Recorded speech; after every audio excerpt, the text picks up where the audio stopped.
Bonjour tout le monde. Vous allez bien? Vous n'êtes pas trop fatigué de la journée? Hier? Pas trop de coups de soleil? Ah, ça va. Alors, je pousse juste ça. Ok, aujourd'hui on va parler chiens parce que c'est un peu ma passion, c'est mon métier à plein temps, enfin vraiment une grande partie du métier que je vais faire. Et aujourd'hui on va voir plus particulièrement le chien de berger. Là, c'est un border collie, la race, et comment le chien de berger travaille avec son maître. Tout d'abord, on va voir une petite histoire qui est tirée du livre de Philippe Keller, qui est un berger qui a travaillé longtemps sur la Bible et qui a appris beaucoup de choses grâce à son métier par rapport à la relation qu'on doit avoir avec Dieu. Tu peux passer. Donc, c'est l'histoire d'un jeune berger qui s'appelle Philippe, qui vient d'avoir son premier troupeau de brebis.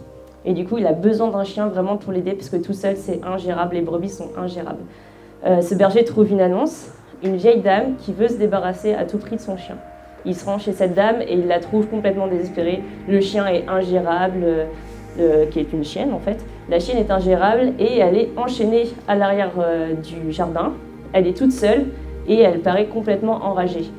Cette chienne s'appelle Lass et le berger est pris de compassion et décide de la ramener malgré tout chez lui. Mais la chienne n'accepte rien, n'accepte pas les caresses, n'accepte pas le contact, ne veut pas l'écouter et surtout n'accepte aucune nourriture ni à boire et commence à maigrir de jour en jour. Le berger est complètement attristé et décide de la libérer pour qu'elle puisse faire sa vie. Et la chienne s'enfuit dans la forêt à côté du ranch. Malgré tout, le berger continue chaque jour de poser à l'entrée nourriture et eau, au cas où, et même si la situation lui paraît désespérée, il garde cet espoir et il rêve un jour de pouvoir travailler avec cette chienne, de pouvoir la voir revenir et lui apprendre son métier. Et petit à petit, en fait, la chienne se rapproche au fur et à mesure du ranch, et un jour, alors qu'il s'y attend pas, revient et pose son museau au creux de sa main, et c'est là que l'histoire commence. Il lui apprend un peu plus chaque jour le métier, et en fait, il paraît évident qu'elle éprouve une grande joie à lui servir, et à rassembler le troupeau.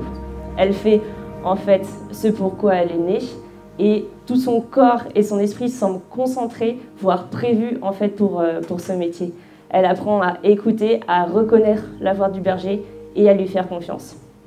Malgré tout, un ordre reste très difficile, celui de reste.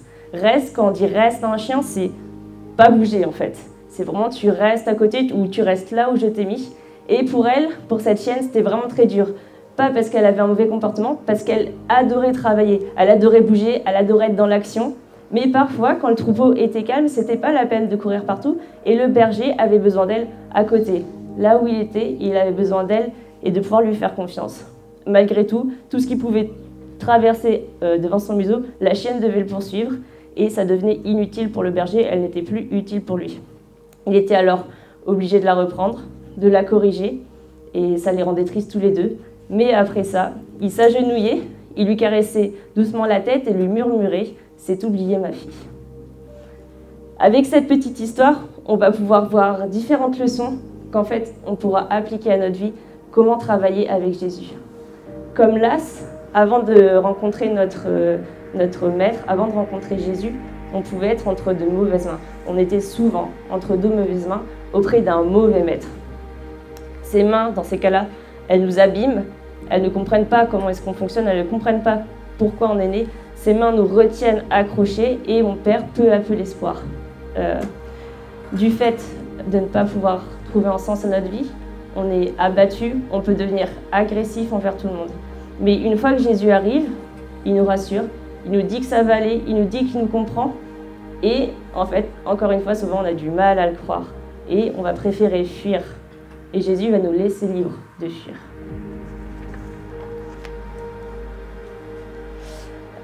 Donc Jésus nous demande de travailler avec lui. On va voir la complicité. Ce qu'il attend de nous, Jésus, c'est ce que le berger attend de son chien, de son meilleur coéquipier. On doit être capable de reconnaître sa voix, mais de la reconnaître entre mille. On doit savoir qu'est-ce qui vient de Jésus, qu'est-ce qui ne vient pas de Jésus. On doit comprendre ce qu'il attend de nous en un seul geste, en une seule parole. Pour ça, on a besoin de beaucoup travailler. Pour arriver à ce niveau de complicité, il faut s'entraîner, il faut former son corps son esprit et il faut se laisser enseigner. Pour être utile, il faut également résister à la tentation, cette tentation de courir vers d'autres choses, pas forcément des choses qui nous paraissent mauvaises, mais parfois Jésus a seulement besoin de nous là où on est. Il a besoin qu'on soit concentré et qu'on soit disponible, pas forcément qu'on parte en Afrique, je sais pas où, qu'on aille délivrer tout le monde. Il a besoin qu'on soit juste là, qu'on soit peut-être en prière, qu'on soit près de lui pour lui parler, partager un moment avec lui, plutôt que peut-être aller voir nos amis, passer du temps sur Netflix. Il a besoin de nous, d'être concentré. Alors parfois, on agit mal, et peut-être malgré nous, ça déplaît à Jésus, ça le rend triste, ça nous rend triste, mais après être venu dans ses bras, Jésus nous dit que tout va bien et que c'est terminé. Une dernière anecdote qui m'a beaucoup touchée dans le livre que j'ai lu, c'est que lorsque les brebis allaient se perdre derrière les rochers, dans les falaises, Lasse, la chienne, n'était pas assez grande pour voir au-delà. Elle n'était pas assez grande pour voir où est-ce que les brebis étaient allées, et c'était au berger de lui indiquer où aller.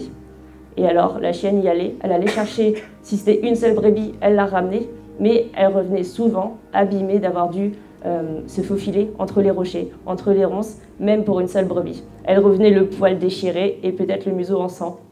Mais elle le faisait parce que le berger le lui demandait. Et même si c'était dur, si c'était douloureux, elle savait qu'elle pouvait revenir vers le berger et qu'elle serait soignée. Et c'est ça, Jésus nous demande de travailler avec lui. C'est pas toujours facile, ça peut nous coûter, mais quand on lui obéit, quand nous prenons soin de ceux qui nous entourent, quand on lui est dévoué, on peut être sûr que quand on revient vers lui, il sera toujours là pour nous accueillir. Et pour appuyer un peu tout ça, du coup, un petit verset dans Jean, chapitre 15. 2 petits versets. Jésus dit « Je ne vous appelle plus serviteur, parce que le serviteur ne sait pas ce que fait son maître. Je vous ai appelé ami, parce que je vous ai fait connaître tout ce que j'ai appris de mon Père. » Et en fait, qu'est-ce que Jésus attend de nous? Ce que je vous commande, c'est de vous aimer les uns les autres. Et voilà, cette complicité qu'on trouve entre le berger, son chien de berger, je veux vraiment pour ma vie et pour la vôtre qu'on la recherche avec Jésus, pas pour le servir en tant que serviteur. Les ordres qu'on donne à un chien, si on s'y connaît bien, c'est pas, on lui apprend rien qu'il ne sache des affaires. Et Jésus, c'est ce qu'il veut. Il veut simplement nous mettre en confiance et vraiment développer nos capacités, celles qu'il nous a données dès le début en nous faisant naître. Il veut être notre ami, notre meilleur ami et notre coéquipier. Merci.